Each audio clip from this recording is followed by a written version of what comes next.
Bismillahirrahmanirrahim. Assalamualaikum warahmatullahi wabarakatuh. Selamat datang di podcast Arah Dokter. Belajar bersama, sehat bersama.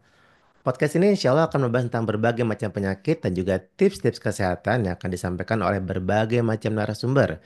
Bisa dari dokter umum, dokter spesialis, dokter gigi, bidan, perawat, maupun tenaga kesehatan lainnya.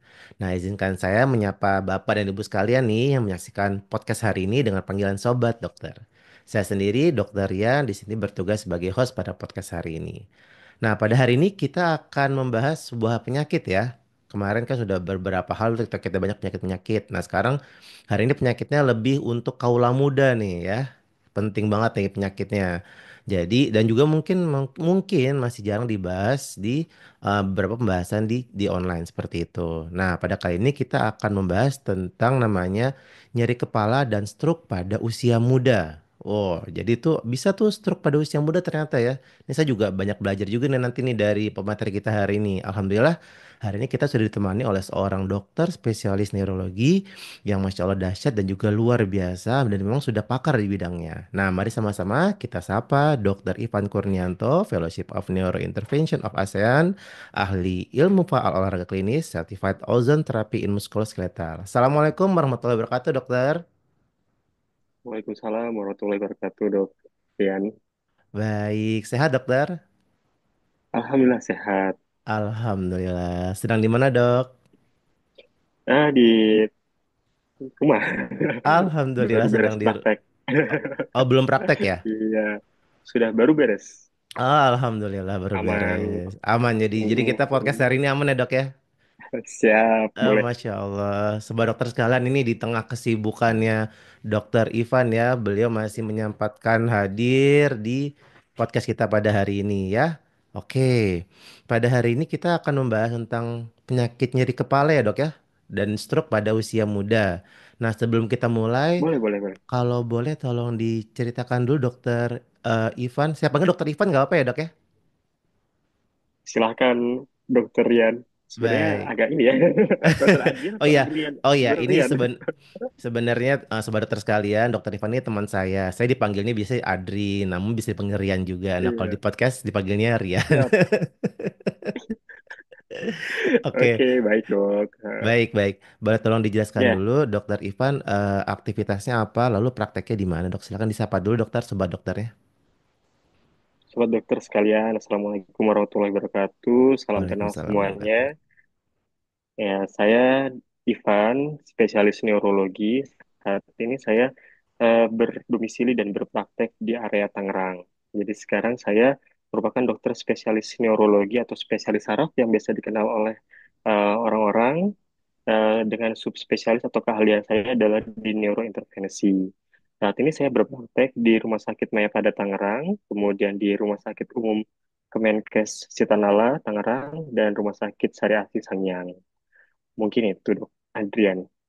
Baik, Masya Allah. Ternyata prakteknya di Tangerang ya, dok ya? Iya, Masya Allah. Semoga nanti kalau saya bermain-main ke Tangerang bisa main ke rumah sakit dokter ya, dok. monggo silahkan. Siap. Nah, buat sobat dokter sekalian nih yang mau langsung bertemu dengan dokter Ivan, bisa tuh ya nanti ke tempat prakteknya dan langsung mencari mana dokter Ivan nih, seperti itu. Oke, dok, untuk mempersingkat waktu, mari kita bahas ya dok ya, pembahasan hari ini ya dok ya. Siap, Dok. Oke, baik. Dok, soal nyeri kepala, ini sebenarnya saya sebagai dokter umum yang berpraktek itu sangat banyak dok yang namanya nyeri kepala dok. Keluhan nyeri kepala, pusing, sakit kepala. Nah sebenarnya nyeri kepala ini apa sih dok? Kalau boleh tahu dok secara umum dok. Iya, memang mayoritas para pasien datang ke menemui dokter itu dengan keluhan nyeri. Nah, nyeri kepala sendiri sesuai dengan definisinya nyeri, nyeri itu merupakan suatu perasaan atau suatu sensasi yang tidak menyenangkan. Jadi, memang bukan hanya sebatas sensasi saja, tapi perasaan juga termasuk di dalamnya, yang mana dia bersifat subjektif. Jadi, setiap orang bisa berbeda-beda. Misalnya, pasien A dengan pasien B mungkin memiliki karakteristik yang sama, sakit yang sama, tapi nyeri pada pasien A mungkin bisa dirasakan lebih dibanding pasien B. Jadi merupakan suatu sensasi atau perasaan yang tidak menyenangkan, di mana disebabkan karena adanya kerusakan dari jaringan organ tertentu. ataupun ancaman kerusakan dari jaringan organ tertentu. Jadi belum tentu nyeri itu harus ada kerusakan organ. Mm-mm. Ya, misalnya kalau dia lecet, adalah luka robek itu sakit atau nyeri. Tapi kalau dia misalnya lebam atau tidak ada lecet atau mungkin tidak ada perubahan dari struktur eh, organ-organ, namun ada sensasi tidak menyenangkan bisa disebut sebagai nyeri. Nah, untuk batasan nyeri kepala, yaitu adalah sensasi tidak menyenangkan yang bersifat subjektif terbatas pada area kepala. Area kepala itu dari mana saja? Dari bagian leher sampai ke bagian atas, gitu ya dok ya. Siap. Jadi mungkin melibatkan dari bagian maksilofasial atau daerah wajah, kemudian daerah bagian belakang kepala hingga leher, itu bisa menjadi salah satu triggering dari nyeri. Nah, nyeri kepala khususnya. Seperti itu. Baik, berarti nyeri kepala itu intinya dari leher sampai bagian atas ya dok ya. Iya. Baik. Nah, dok, untuk nyeri kepala nih, dok. Sebenarnya apa saja jenis dari nyeri kepala? Kan kita tahu itu ada nyeri kepala nyut-nyutan lah, ada yang mungkin nyeri kepala sebelah lah. Nah, itu kalau boleh tahu jenis-jenisnya secara umum apa sih, dok? Apa saja gitu, dok? Oke. Sebelum lebih jauh, mungkin kita harus telah lagi terkait dengan nyerinya itu ya dok ya. Siap, siap. Jadi nyeri itu merupakan suatu perasaan yang tidak menyenangkan di mana dia disebabkan karena adanya suatu trigger atau yang mensensitisasi dari struktur peka nyeri. Nah, struktur peka nyeri di daerah kepala kita itu sangat banyak dok. Mulai melibatkan dari area scalp atau area skin, kulit, kemudian jaringan di bawahnya, kemudian juga jaringan otot, sampai ke bagian pembuluh darah dan lapisan dari otak. Apabila ada kerusakan pada area-area tersebut, dia dapat mensensitisasi atau menimbulkan gejala nyeri. Nah, nyeri kepala sendiri memang dibagi secara garis besar dibagi menjadi dua, Hmm, yaitu nyeri kepala primer dan nyeri kepala sekunder. Nyeri kepala sekunder ini adalah nyeri kepala yang memiliki warning sign atau tanda bahaya, sehingga apabila seseorang mengalami kecurigaan atau kemungkinan nyeri kepala sekunder, dia harus segera menjalani pengobatan atau hmm. bertemu dengan ahlinya, baik itu dokter umum ataupun dokter spesialis saraf. Seperti itu, dok. Baik, baik. Berarti, Nah, untuk oh, keluhan, ya, hmm, untuk keluhan nyeri hmm. kepala sendiri memang banyak sekali jenisnya ya dok ya, mulai dari Ya, sifatnya, misalnya nyeri kepala berdenyut, khas untuk suatu migrain misalnya, ya. ataupun nyeri kepala yang sifatnya seperti terikat, ya itu seperti nyeri kepala primer pada tension type headache. Namun hati-hati, kadang-kadang dengan nyeri kepala yang bentuknya tidak khas, ataupun dengan adanya beberapa tanda bahaya menyertai, bisa jadi itu merupakan jenis nyeri kepala sekunder. Itu, dok. Baik. Ini berarti tadi secara umum ada primer dan sekunder ya dok ya. Dan di sekunder inilah yang mungkin warning sign yang kita harus berobat. Nah, kalau boleh tahu dok, penyebab dari nyeri kepala sebenarnya seperti apa dok? Apakah memang ada hubungannya dengan si stroke ini dok? Iya, memang kalau nyeri kepala sendiri dia tadi ya disebabkan apa bisa timbul karena adanya gangguan ataupun rangsangan pada area peka nyeri atau yang Ya, disebut sebagai sensitivitas nyeri itu sendiri. Nah, salah satunya adalah dia dari pembuluh darah. Bisa itu pembuluh darah di bagian otak ataupun di area maksilofasial atau di area wajah. Nah, ketika seorang mengalami kerusakan dari pembuluh darah, dia dapat mengakibatkan suatu nyeri. Nah, stroke itu sendiri merupakan suatu gejala penyakit defisit neurologis, baik itu vokal ataupun global, yang terjadi semata-mata disebabkan karena gangguan pembuluh darah. Jadi bisa saja adanya misalnya pembuluh darah yang pecah atau pembuluh darah yang mengalami kerusakan, misalnya pada struktur gangguan malformasi arteri vena, itu dia mengakibatkan nyeri pada kepala. Seperti itu, dok. oh berarti nyeri kepala ini ngeri-ngeri sedap ya dok ya? Maksudnya kita kita Nah, biasanya ya, kita biasanya ya udah mungkin kecapean lah, kurang tidur lah, jadi kayak gitu. Jadi kayak nggak terlalu nggak sampai kepikiran gitu dok. Saya mendiagnosis pasien, wah karena stroke nih gitu. Tapi ternyata setelah setelah pembahasan hari ini saya mendapatkan insight yang sangat bagus dari dokter. Jadi ternyata ya bisa jadi dari kerusakan dari pembuluh darah sendiri itu bisa menyebabkan nyeri kepala itu ya dok ya? ya. Nah, Oh baik baik mungkin baik. yang ingin saya sampaikan adalah Mm-mm. bagaimana kita meng-highlight supaya nyeri kepala sekunder atau nyeri Mm-mm. kepala yang berhubungan dengan kemungkinan kerusakan jaringan di daerah otak, ya dok ya. Ya. Pertama, kalau boleh kita share, nyeri kepala sekunder itu bisa saja disertai dengan adanya nyeri kepala hebat yang sifatnya belum pernah dirasakan sebelumnya atau disebut sebagai thunderclap headache. Jadi Thunder. nyeri kepalanya itu seperti tiba-tiba, Mm-mm. sangat hebat, dan itu baru pertama kali dirasakan oleh seorang tersebut. Kemudian harus hati-hati apabila nyeri kepala biasa atau umum dirasakan apabila seseorang mengejan atau Mengejan. mengedan. Mm-mm. Atau mohon maaf kalau pada yang sudah berkeluarga mungkin menjalani koitus atau hubungan seksual Mm-mm. setelah itu mengalami nyeri kepala, nah itu dia harus waspada. Salah satu tanda dari warning sign juga. Kemudian nyeri kepala yang dia disertai dengan demam, dengan Mm. kaku pada daerah leher. Hati-hati itu juga merupakan warning sign. Kemudian juga nyeri kepala yang dia disertai dengan adanya pandangan buram.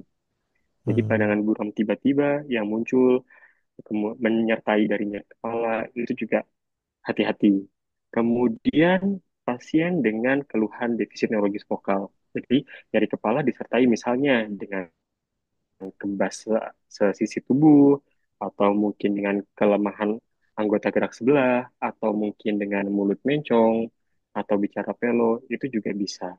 Kemudian juga nyeri kepala yang disertai dengan penurunan kesadaran, atau pasien menjadi tidak sadar misalnya pingsan, atau bahkan Ya.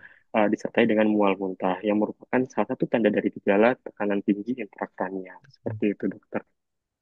Baik, ini sebagai dokter sekalian, ini ilmunya sangat banyak saya yakin ya. Ini maksudnya tolong dicoba kalau nanti misalkan belum ingat, kita ulang lagi videonya. Tolong diingat yang tanda-tanda warning sign tadi ini karena kalau misalkan ada gejala ini baiknya langsung berobat ya dok ya, jangan kayak semacam minum-minum Iya, obat-obatan benar warung sekali. seperti itu. Karena kan kita kan kadang kadang ya minum obat warung dulu lah setidaknya. Tapi kalau saya udah ada tanda-tanda tadi, baiknya langsung saja berobat ke tenaga kesehatan terdekat seperti itu ya dok ya. Iya, benar dok. Selain Baik, itu baik. juga sebenarnya Mm-mm. dok, Ya, salah siap. satu tanda bahwa seseorang itu harus segera berobat apabila dia sudah mengalami nyeri kepala yang terjadi secara terus-menerus kurang lebih 3 bulan dan dia tidak membaik dengan minum obat gitu. Karena sebenarnya dengan kita minum obat secara individual, artinya yang misalnya kita minum obat-obatan yang kita beli secara sendiri, Iya. nah itu bisa jadi meningkatkan sensitisasi dari nyeri. Jadi ambang nyeri kita itu menjadi lebih rendah. Sehingga ketika kita putus obat atau misalnya kita biasa minum obat tertentu, kemudian kita tidak minum obat, yang terjadi malah nyeri kepalanya akan semakin hebat atau yang Hmm. disebut sebagai medical overuse headache. Jadi hati-hati apabila kita merasakan sering sekali nih nyeri kepala berulang kambuh, kemudian kita sering minum obat-obatan secara sendiri. Nah, itu apabila lebih dari 3 bulan itu harus segera berobat ya, Baik, baik. karena apabila kita minum lebih dari 3 bulan, sedangkan tiba-tiba kita stop, itu bisa mengakibatkan nyeri kepala yang muncul kembali bahkan bisa lebih hebat dok. Masya Allah, subhanallah. Berarti tadi ya, catatan pentingnya ya, kalau udah sampai 3 bulan lah ya, udah dirasakan pengobatan namun masih aja nyeri kepala, baiknya langsung berobat saja. Jangan ragu-ragu sobat dokter sekalian ya. Oke, dok izin dok. Pada Iya, usia berapa biasanya nyeri kepala akibat penyakit stroke ini ditemukan? Apakah memang dapat diderita di usia-usia masih muda dokter? nah iya pertanyaan bagus ya. Mungkin dulu kita kalau eh, berpatokan dengan kejadian stroke, kita anggapannya bahwa penyakit pada usia tua di Betul, atas 50 betul. tahun. Mm, mm, Ternyata seiring dengan berjalannya waktu, mungkin juga faktor dari gaya hidup, ya, sekarang stroke itu banyak sekali diderita atau mulai banyak diderita pada usia di bawah 40 atau dekade 4, yang mana which is itu merupakan usia-usia produktif. Nah, memang bisa saja nyeri kepala warning sign tadi yang disebabkan karena adanya gangguan dari pembuluh darah itu terjadi pada usia dini atau usia yang lebih muda lagi. Misalnya, pada kondisi pasien anak-anak dengan adanya juvenile angiofibroma yang terjadi Juvenile. pada daerah wajah, itu dia bisa beresiko untuk mengalami nyeri daerah wajah, disertai misalnya dengan gejala mimisan, Nah, itu bisa aja pada usia anak-anak di bawah 7 tahun, di bawah 10 tahun mungkin saja terjadi. Atau mungkin pada pasien dengan arteri malformasi vena, malformasi arteri vena atau yang disebut sebagai AVM. Itu AVM. bisa saja tadi ya usia yang lebih muda lagi, Dok. Mungkin di usia 17 tahunan atau di usia remaja itu bisa saja muncul. Namun tadi biasanya dia karena tanda bahaya nggak hanya khas dengan nyeri kepala saja, ada gejala-gejala yang menyertai. Misalnya, kalau untuk AVM, karena biasanya dia ada di daerah kortikal, dia bisa timbul kejang. Paling sering disertai Hmm. dengan gejala kejang. Apabila dia misalnya sudah terjadi rupture atau pecah, dia ada perdarahan, bisa menimbulkan adanya gambaran seperti stroke yang selama ini kita kenal, yaitu lemah anggota gerak sesisi, bicaranya pelok, mulutnya mencong, Ya. atau ada ke kesemutan sebelah badan itu bisa saja terjadi seperti itu. Jadi sebenarnya apakah bisa diderita pada usia yang muda? Bisa. Hmm. Nyeri kepala, nyeri salah satu tanda bahaya adalah apabila diderita pertama kali pada usia yang sangat muda atau usia yang sangat tua. Jadi di atas 60 tahun nyeri kepala hebat atau di bawah 10 tahun dengan nyeri kepala hebat itu bisa saja menjadi salah satu tanda bahaya. Apalagi disertai dengan adanya tanda-tanda seperti kelemahan, Ya. kemudian tadi pandangan buram dan segala macam itu dok. Berarti intinya tadi kembali ke warning sign tadi dan juga usia ternyata sekarang udah trennya udah bukan di usia tua lagi ya dok ya. Dengan lifestyle sekarang itu sudah mulai makin lama usia muda pun juga bisa terkena ya dok.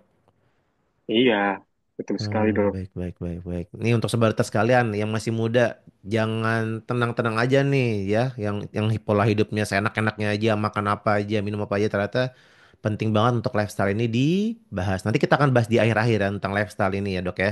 Oke, karena ini pembahasan yang menurut saya salah satu pembahasan yang penting dari setiap pembahasan tentang penyakit itu tentang pencegahan. Tapi nanti kita bahas di belakang ya dok ya.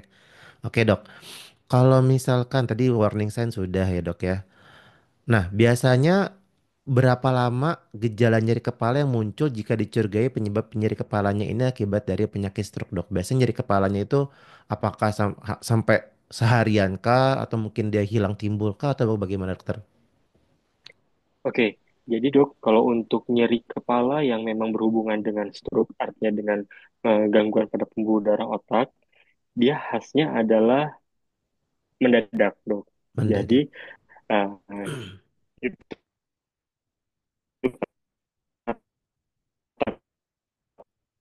kuncinya yang mendadak nyeri kepala yang terjadi mendadak itu mual muntah atau bicaranya jadi pelo atau mungkin ada kelemahan anggota gerak sisi tubuh yang dia bertahan lebih dari 24 jam, dok.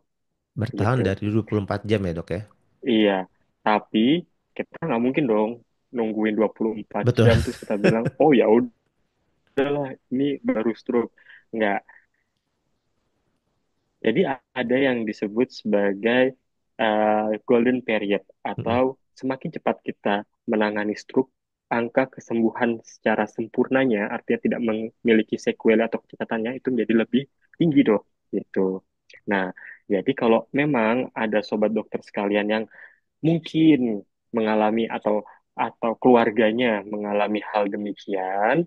Nah, nyeri kepala yang hebat terjadi baru pertama kali, mendadak, disertai dengan adanya kelemahan anggota gerak sisi, atau bicaranya pelo, atau mulutnya mencong, atau yang mungkin sekarang ini baru adalah pada daerah mata, tiba-tiba dia seperti gelap, bukan buram ya, gelap. Jadi Nah, memang seperti hitam, tiba-tiba mendadak seperti itu. Nah, itu harus segera berobat ke dokter, ya.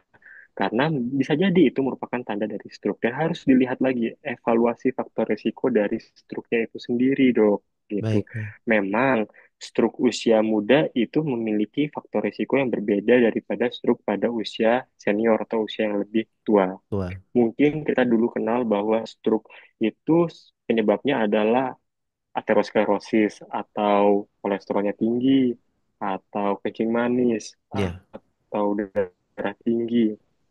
Namun sekarang makin ke sini bahwa stroke pada usia muda itu juga bisa terjadi.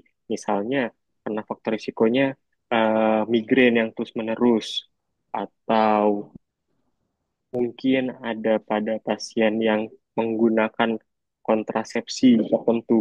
Nah, itu juga bisa jadi faktor risiko terjadinya stroke pada usia yang lebih muda lagi. Oh, oh, kontrasepsi pada usia tertentu tuh bisa juga ya dok Gitu ya? dok. Ya, nah itu dia. Memang ada faktor dari hormonal juga dok Hormonal yang ya bisa jatuhnya ya dok ya. Baik, mencetuskan baik, baik. itu. Dan dia sifatnya tadi ya individual ya dok ya. Iya, Jadi belum tentu semua orang yang memiliki atau memakai kontrasepsi tertentu itu akan mengalami eh, gejala pada pembuluh darah otaknya. siap, siap. Tapi untuk sebagian orang yang memang memiliki rentangan atau ketidakcocokan, itu bisa saja terjadi, dok. Seperti itu. Baik, baik. Berarti ini, Masya Allah ya, ini tentang stroke tak stroke ini intinya sebenarnya lebih ke tetap ke warning sign kembali ya dok ya. Jadi dan juga mendadak dan juga lebih kurang dari ya selama 1 kali 24 jam. Kalau golden period itu berapa lama sih dok? Maksudnya kita setidaknya kejar-kejaran waktunya dok.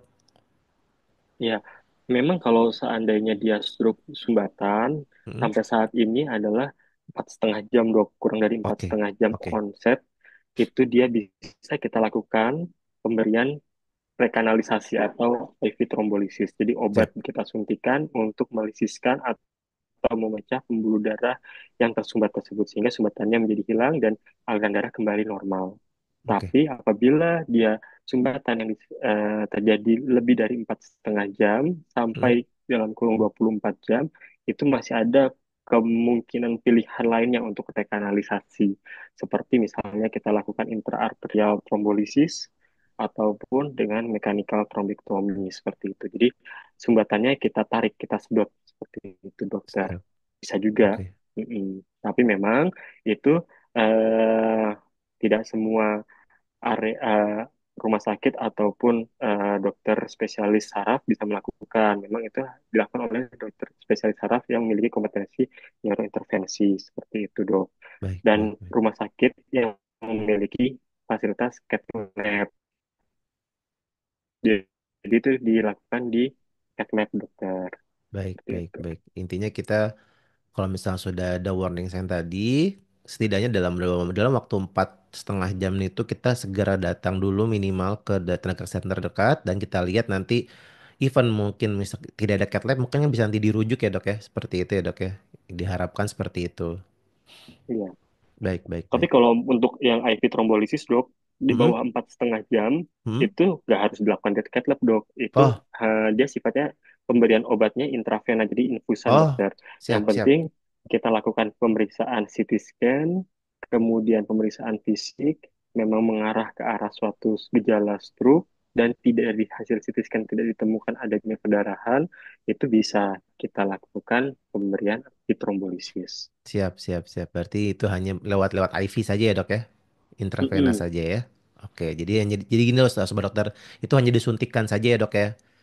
Seperti Iya, itu. Jadi tidak perlu di ruangan tertentu. Jadi sekali lagi 4,5 jam itu udah. Sobat dokter kalau ada gejala-gejala yang tadi dijelaskan sama dokter Ivan, tolong jangan ditunda-tunda lagi, langsung saja berobat ya. Oke, dok, izin dok. Ini menurut saya penting dok. Apa saja faktor resiko dari nyeri kepala yang dikarenakan stroke pada usia muda dokter? Ini kayaknya penting dok, faktor resikonya dok. oke. Ya dok, jadi kalau untuk penelitian yang terbaru saat ini baik yang dilakukan di Eropa ataupun di Amerika, dalam hal ini ada dari guideline AHASA ataupun dari guideline European Stroke Society atau ESC, itu memang eh, penyebab nyeri kepala pada usia muda yang berhubungan dengan stroke, salah satunya pertama adalah migrain.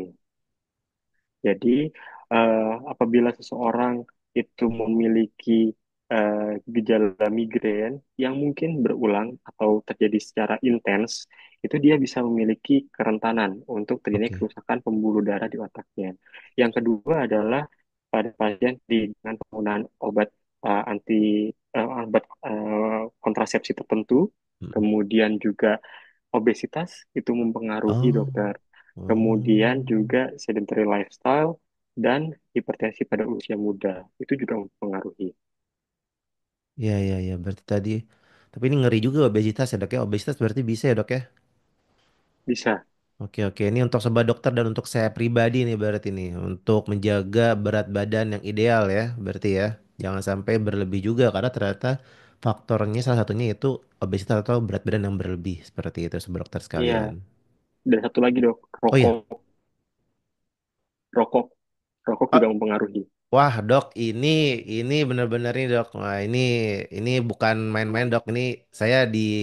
Saya kan mainnya di klinik ya dok ya. Ini untuk mengedukasi itu tidak mudah dokter. Rokok ini benar-benar Iya dok. Masya Allah nih subhanallah ya. Jadi sobat dokter sekalian yang masih rokok tolong dong, tolong banget. Ternyata banyak sekali penyakit-penyakit yang dikarenakan oleh rokok ini seperti itu ya. Baik dokter. Dok, kalau untuk faktor risiko yang tidak dijelaskan dok, tapi ada nggak sih dok faktor risiko yang mungkin tidak bisa dirubah dok? Kayak ya sudah memang sudah dari sananya seperti itu, dok. Iya dok.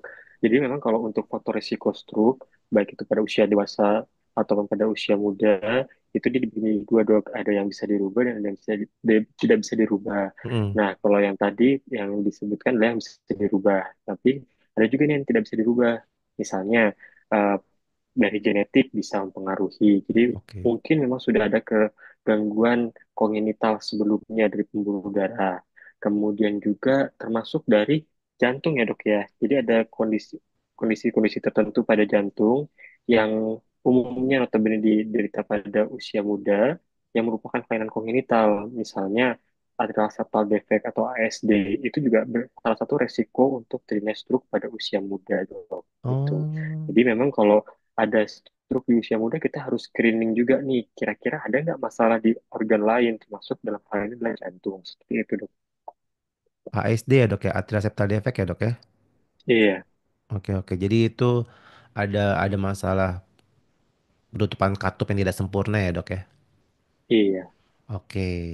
Baik Sehingga dok ya. dia gampang terbentuk emboli ya, atau gumpalan darah dari jantung. Nah, ketika Hmm. gumpalan darah tersebut lepas ke pembuluh darah otak, menyumbat dia di sana, sehingga terjadi stroke sumbatan. Stroke-nya deh. Oke, subhanallah.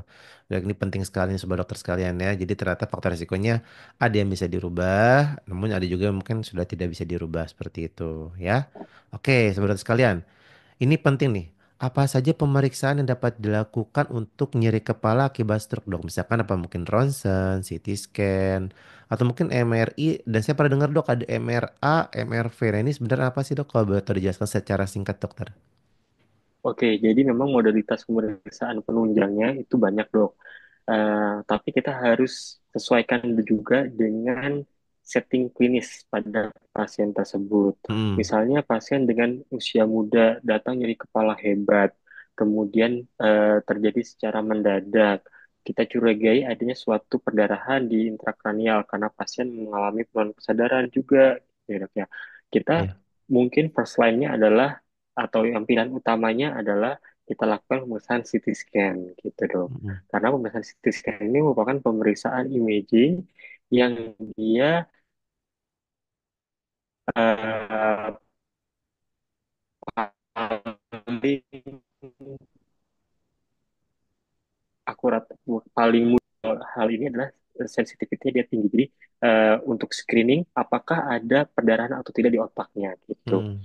Namun kalau misalnya kita settingannya adalah kita curiganya ini merupakan suatu kelainan pembuluh darah di otak, misalnya AVM atau ada aneurisma, kita bisa one step ahead untuk pemeriksaan imaging yang lebih akurat lagi, yaitu dengan MRI disertai kalau kecurigaannya di arteri, kita bisa dengan pemeriksaan MR angiogram arteriografi atau disebut sebagai MRA. Kalau ada kondisi di penyumbatannya di vena atau yang disebut sebagai cerebral venous thrombosis. Nah, Hmm. itu memang keluhan paling sering adalah nyeri kepala, dok. Dan Oke. dia memang pada usia muda juga bisa disebabkan karena adanya gangguan pada protein tubuh yaitu protein S yang mengakibatkan darahnya itu gampang beku sehingga atau gampang Oh. mengumpal sehingga dia mudah untuk terbentuk sumbatan di sistem vena. Nah, itu bisa kita tambahkan juga sequence atau pemeriksaan MRP atau MR venografi untuk melihat gambaran venanya gitu dok. Hmm. Tapi kalau memang misalnya Karena MRI itu dia sifatnya advance, artinya tidak semua fasilitas rumah sakit memiliki Betul. MRI. Nah, itu bisa kita ganti opsional untuk pemeriksaan angiografinya dengan menggunakan CT angiografi. Jadi dengan CT scan tapi kita suntikan kontras untuk melihat pembuluh darahnya seperti itu. Namun, memang kalau dari CT scan ataupun MRI itu ya ibarat seperti kita mengambil foto dari video. Jadi kita tidak dapat melihat secara keseluruhan flow atau alur dari darah atau pembuluh darah yang mengalir. Nah, ada yang namanya angiografi yang dibarengi dengan digital subtraction atau digital subtraction angiografi, yang dimana kita bisa lihat secara langsung atau secara live bagaimana struktur dari pembuluh darah serta alirannya gitu ya. Karena kita dalam hal ini adalah untuk melihat kelainan pembuluh darah bukan hanya melihat apakah pembuluh darah bentuknya aneh atau tidak, tapi kita juga harus lihat flow-nya atau alirannya gitu. Nah, itu dengan menggunakan DSA, dok. Seperti itu. Oh iya, ini sempat sempat hits ya dok. Hits nih dok, DSA ini ya dok ya, atau Digital Subtraction Angiography ya dok ya. Iya, dok. Oke Mm-mm. oke oke oke. Berarti ini salah satu terapi, bisa diterapi juga berarti ya dok ya, atau itu hanya Kalau untuk saat ini sebagai modalitas diagnostik dan diagnostik prognostik, aja dok. ya. Mm-mm. Jadi Oke oke. memang yang tadi saya bilang bahwa dia memiliki kemampuan yang lebih dibandingkan MRI dan CT scan Mm, untuk melihat secara live bagaimana arsitektur. Arsitektur itu adalah gambaran bentuk pembuluh darah dan flow-nya. Sehingga ya, kita bisa evaluasi nih. Kalau saya selalu jelaskan ke pasien-pasien bahwa otak kita itu seperti sawah ada aliran irigasinya atau irigasinya. Ya ya, ya nah ya ya irigasi ya. itulah pembuluh darahnya. Kita mau lihat nih sebenarnya sudah terjadi pendangkalan atau tidak sih dari irigasi tersebut. Kemudian kalaupun seandainya ada pendangkalan, kira-kira jalur-jalur got-got lainnya yang kecil-kecil itu bagus atau enggak? Itu disebut sebagai kolateralnya, dok. Nah, Siap. jadi ketika memang ada sumbatan di aliran kali yang besar, kita harus lihat lagi nih, parit-parit kecilnya itu mengalami masalah juga atau enggak. Kalau tidak, berarti kita masih ada kesempatan kans untuk bisa memaksimalkan yang supaya sawahnya itu bisa tuh ditanemin lagi atau bisa subur lagi seperti itu, dok. Nah, Baik itu baik sebagai baik. diagnostiknya, apa prognostiknya Dok- gitu. Baik dokter. Baik dokter. Kalau untuk ini dok, kalau untuk tadi kan kita udah membahas soal tadi terapinya juga sudah yang soal dalam waktu kurang lebih 1 kali 24 jam, empat setengah jam Hmm, seperti apa. Nah tapi kalau untuk obat minum sebenarnya apakah masih diperbolehkan dok? Kayak misalkan misalkan sebagai seorang dokter di klinik kita memberikan semacam paracetamol atau mungkin ibu-ibu ibuprofen seperti itu dokter. Nah itu sebenarnya apakah masih oke. diperbolehkan atau kalau masih diperbolehkan itu sampai sebatas mana dok maksimalnya dok? Apakah yang tadi dokter sampai bilang harus sampai 3 bulan kah? Atau mungkin misalkan kayak ini selama seminggu diberikan obat pusing masih nggak ada perkembangan ya kita mungkin ya kita coba dirujuk ke fasilitas kesehatan lebih lebih lebih tinggi gitu seperti itu dokter. Baik, dok.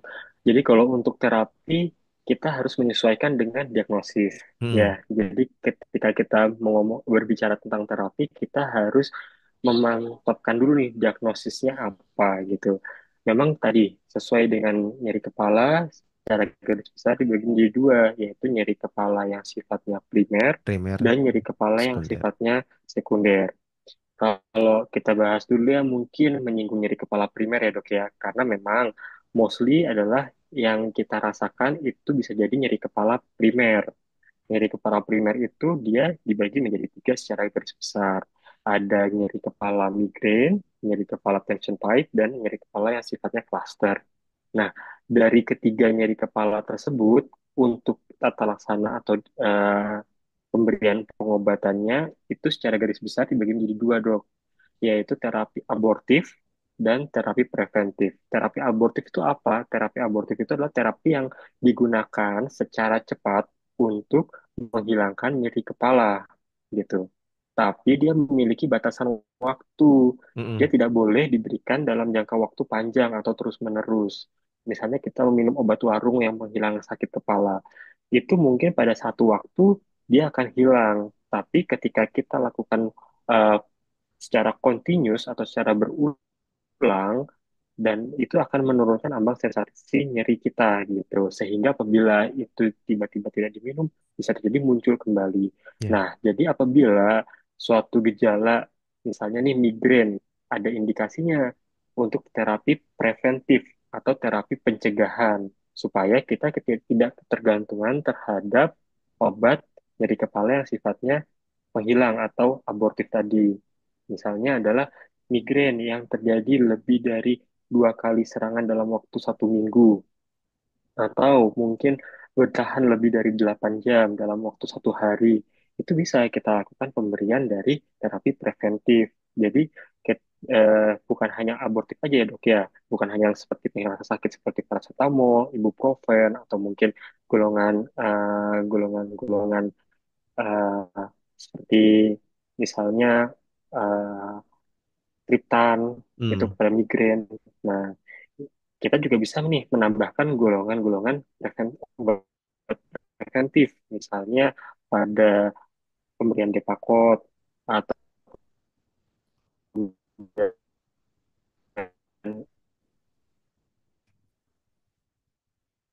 tricyclic antidepresan misalnya, itu dia mostly ada trigger, Izin dok, mohon maaf ada dokter. pencetusnya dok, gitu. Izin dok, Nah, izin dok. Tadi ya, eh, tadi Chris ya. tadi terputus sedikit dok. Tadi sampai ke Oh ya, Depakot tadi dokter. Kalau nggak salah tadi oke, kalau ya saya dengar. sampel Mm, plot bisa kita gunakan dok untuk mm, terapi preventif. mm. Kemudian juga bisa juga dari golongan tricyclic antidepresan, misalnya pada amitriptilin itu bisa juga. Baik, Nah, prinsip yang ketiga adalah terapi untuk faktor triggeringnya dok, faktor pencetusnya. Karena pencetusnya. memang mostly dari nyeri kepala primer itu dia ada triggeringnya dok, triggering faktornya gitu.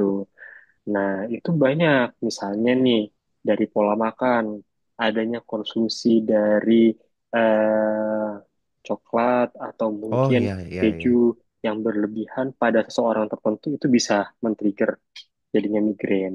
Kemudian juga ada bau-bauan tertentu yang sifatnya menyengat, itu juga bisa mengindus terjadinya di kepala yang sifatnya seperti migrain bisa. Atau mungkin kebiasaan menunda makan. Jadi pada Mm-mm. pasien-pasien yang ada masalah di lambung itu juga bisa satu trigger untuk terjadinya misalnya tension type headache. Termasuk juga adalah stres. Mekanisme stres juga bisa. Iya Apabila iya kita iya iya. terlalu stres, kerjaan banyak, target banyak. Nah, itu juga bisa mengindus tuh terjadinya di kepala. Dalam hal ini paling sering adalah migrain dan tension type gitu. Atau mungkin kita kekurangan oksigen. Jadi sering banget kan kita kan mungkin ya sering pakai masker, Iya, kemudian atau mungkin berada di ruangan yang tertutup, yang tidak terbuka, itu bisa mengindus terjadinya cluster headache. Itu juga mungkin bisa jadi salah satu apa ya tata laksana untuk tata laksana. menghilangkan nyeri kepala gitu. Itu kalau nyeri kepala primer. Tapi kalau nyeri kepala sekunder berbeda lagi dok, tergantung Iya, penyebabnya. betul. Misalnya nyeri kepalanya disebabkan karena stroke atau karena masalah pembuluh darah, ya sudah pasti obat-obatan minumnya itu selain obat-obatan yang kausatif, obat-obatan simptomatik juga bisa diberikan. Misalnya obat-obatan seperti paracetamol, penghilang rasa nyeri itu bisa. Kalau misalnya nyeri kepala yang disebabkan karena adanya suatu tumor atau suatu massa di otaknya yang mengakibatkan tekanan di otak yang lebih tinggi atau TTIK, selain obat-obatan penghilang rasa sakit, mungkin juga perlu tambahan lagi, misalnya obat-obat untuk menurunkan tekanan di otak, misalnya dengan pemberian cairan hipertonis, itu juga Baik. bisa dok. Gitu. Baik, tapi yang saya dapatkan dok itu berarti untuk yang primer tadi ya salah satunya stres juga ya dok ya. Kalau bisa kita kurangkan stres ya dok ya. Sama tadi yang tadi pola-pola makan ternyata dari mah pun juga Iya, bisa ya dok ya. iya bisa. Baik baik baik, masya Allah. Baik dokter, ini pertanyaan terakhir dok dan ini menurut saya pertanyaan pamungkas dok. Nah apa saja pencegahan yang dapat dilakukan yang segera untuk mencegah terjadinya nyeri kepala akibat penyakit stroke dokter? Ya kan kita lebih baik mencegah nih dok daripada mengobati dok. Ya, ya benar banget dok. Jadi kalau untuk pencegahannya pada kasus-kasus nyeri kepala yang berhubungan dengan kelainan pembuluh darah otak, dalam hal ini mungkin paling sering adalah stroke, yaitu pertama tadi eh, pola hidup ya. Pola hidup Gaya ya pola dok. hidup itu mempengaruhi sekali dok gitu. Misalnya waktu istirahat itu penting. Jadi istirahat yang normal itu antara 7 sampai 8 jam. Mungkin kita yang harus kerja dalam shift misalnya, Iya dok. sehingga tidur malam kita tuh bermasalah, bisa jadi kita akan mengalami gangguan perubahan sirkadian. Hmm. Nah, itu juga harus diantisipasi gitu. Bagaimana kita mengatur waktu supaya cukup tidur dalam waktu 1 hari itu adalah 7 sampai 8 jam. Tapi istirahat atau tidur itu bukan hanya masalah durasi, Dok, yaitu adalah masalah kualitas. Kualitas juga Ya, ya dok ya. jadi Oke. ya selain kuantitas, kualitas pun juga mempengaruhi. Bagaimana patokannya? Yaitu adalah kita evaluasi aja dari bangun tidur kita, apakah kita menjadi segar atau malah menjadi capek. Nah, dalam hal ini adalah yang paling sering saat ini mempengaruhi kualitas tidur kita, itu adalah mendengkur atau ngorok. Nah, ada Waduh. istilah yang disebut sebagai obstructive sleep apnea, dok. Iya iya Di iya. mana Waduh ngorok obstructive ya sleep dok ya. apnea ini ya, dia mengakibatkan kadar oksigen dalam tubuh kita itu menjadi turun ketika kita tidur, diakibatkan karena ada obstruksi di jalur nafas. Ya. Nah, itu efeknya banyak sekali dok ke tubuh. Pertama, yang seharusnya tidur itu menjadi mekanisme atau media untuk refreshing organ-organ tubuh kita malah dipacu atau malah menjadi kondisi stres karena oksigen yang berkurang. Akibatnya apa? Daya detak jantung jadi naik, tensi jadi naik. Nah, impactnya bagaimana? Ya, terjadi kerusakan pembuluh darah juga sehingga resiko juga untuk terjadinya stroke seperti itu. Jadi kalau memang yang sering mendengkur nih tidurnya Mhm. harus dievaluasi, kita posisi tidurnya diperbaiki, tidak terlentang ataupun tidak tengkurap. Ya, sesuai dengan sunnah juga memang lebih baik adalah kondisi tidur posisinya adalah menghadap ke kanan atau miring ke kanan gitu. Kemudian juga yang kedua adalah pola makan. Ya, Oke. pola makan itu mempengaruhi juga karena tadi ketika pola makan yang tidak baik bertemu dengan sedentary lifestyle, artinya kita jarang olahraga, kita jarang bergerak, mungkin pekerjaan kita mengharuskan kita untuk sering duduk lama. Nah, itu mengakibatkan adanya penimbunan-penimbunan lemak nih di area-area tertentu dari tubuh, misalnya di area perut, di area leher.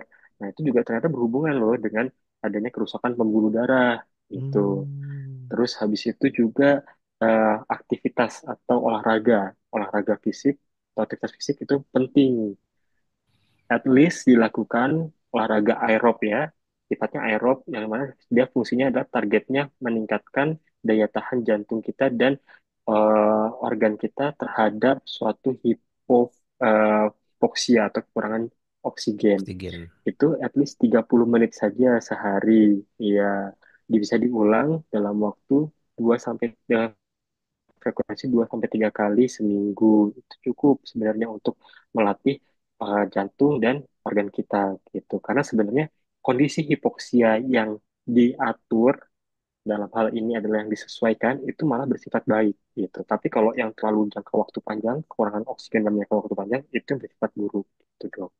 Jadi misalnya tadi olahraga rutin, makan yang baik, istirahat yang cukup itu sangat mempengaruhi.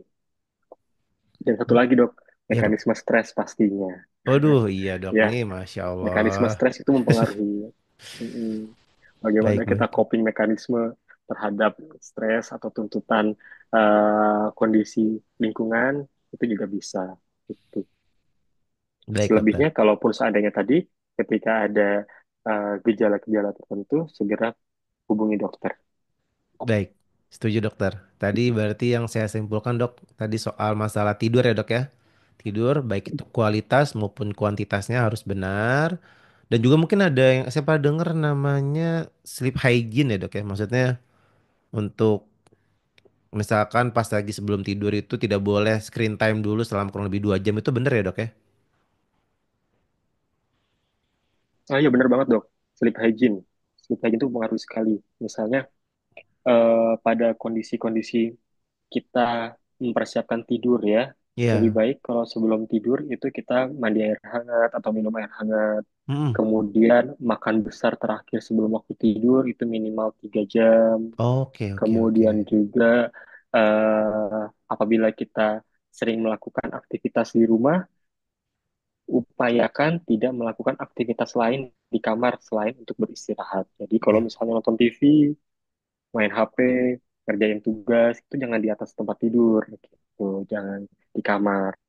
Kemudian yang keempat adalah apabila kita nggak bisa tidur, jangan dipaksakan di dalam kamar.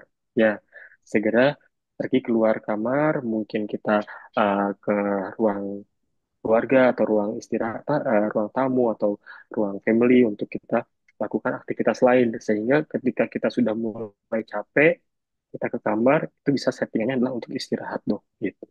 Oh, jadi jangan dipaksakan juga ya, Dok ya? Iya, kadang-kadang malah jadi nggak bisa tidur kalau terlalu dipaksakan. Bener sih, Dok. Iya, iya, iya, iya. Nah, oke. Dan juga tadi terakhir, Dok, soal mungkin rokok juga ya, Dok ya? Stop rokok ya, Ya, Dok ya? itu juga benar sekali, dok. Oke. Nah, untuk sobat dokter sekalian, ini penting sekali yang tadi sudah dijelaskan oleh Dokter Ivan dari A sampai Z tentang penyakit si nyeri kepala ini yang berhubungan dengan stroke pada usia muda ya.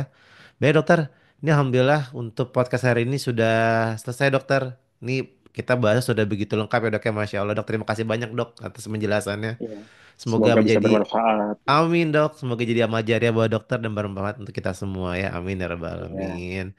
Dok, sebelum ditutup mungkin boleh ada sedikit dok closing statement atau mungkin kesimpulan dari dokter dok untuk pembahasan pada hari ini dokter.